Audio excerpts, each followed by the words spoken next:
Welcome back, dear students. This is my second video of history for standard 6 of the chapter The River Valley Civilizations. And in this chapter I am dealing basically about the Mesopotamian civilization.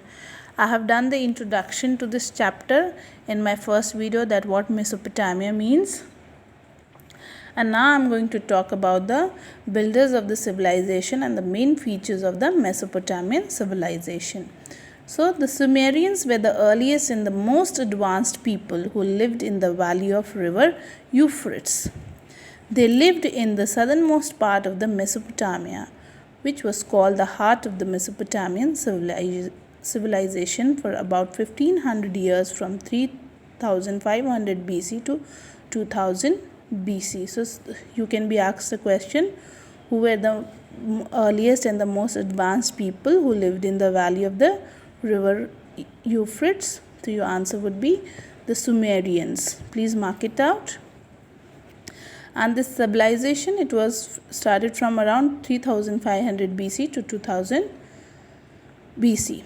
So what are the main features of the Mesopotamian civilization? So let us talk about the society and the social classes, how it was demarcated and what was the societal setup. The Mesopotamian society was divided into three classes. So upper class, middle class and the poor.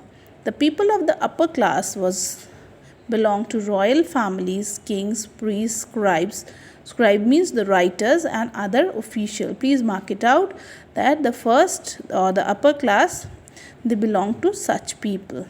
And the people of the middle class mainly comprised of, they were farmers, artisans, traders and fishers. These people made up the largest group. The lower class people consisted of slaves, which included prisoners of wars.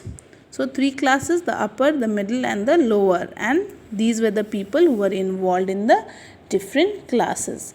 The merchants and the craftsmen were strong and independent people. They did not depend on the king for their work.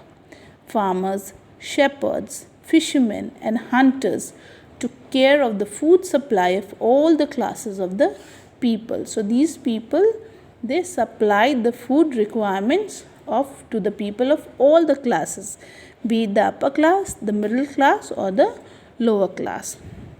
Now let us talk about the family. What kind of family they had? So Mesopotamians believed in patriarchal society. Patriarchal society means the father was the head of the family. It was more boys oriented. Boys were sent to school to study, while the girls had to study at home, learn housekeeping, cooking and to look after the younger children. The Mesopotamian women used to enjoy certain rights. And what were those rights? Some of them could own property. They were allowed to do anything and go anywhere, including conducting business. So it is not new. Women in this era also, this civilization also could do business. So that was a special right for them. Okay. Administration. The Mesopotamian rulers had a wide duties. Not only they had to maintain law and order, but they had to ensure that the canals and irrigation system were in proper working order or condition. In the beginning, priests ruled over the Mesopotamia kingdom. So they had to look after the setup of the canals and the irrigation and whether they are well maintained or not. However, later on, kings took the place of the priest. You can be asked a objective question from here. Please mark it out.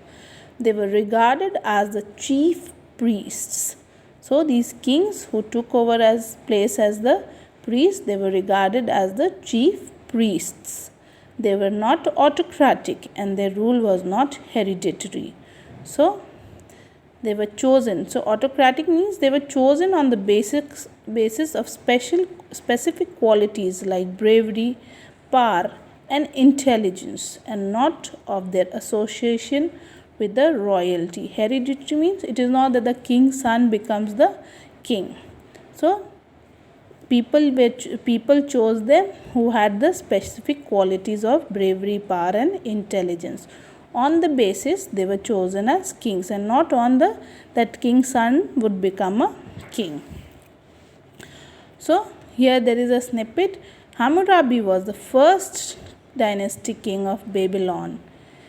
He inherited power from his father Sinbalith in 1792 BC.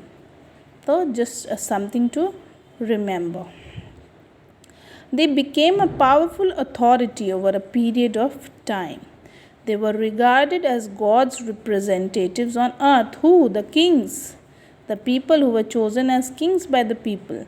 So they were regarded as God's representative on the earth. They performed important religious rites and sacrifices and were responsible for defending the kingdom against the enemies. They constructed roadways and canals for the transport and irrigation purpose respectively. They administered justice. They protected the poor people from injustice and oppression. Army formed an essential element due to the constant fighting in the region, and all the adult citizens had to serve the army. So this was the administrative part. I stop till here. More in the next video. Thank you.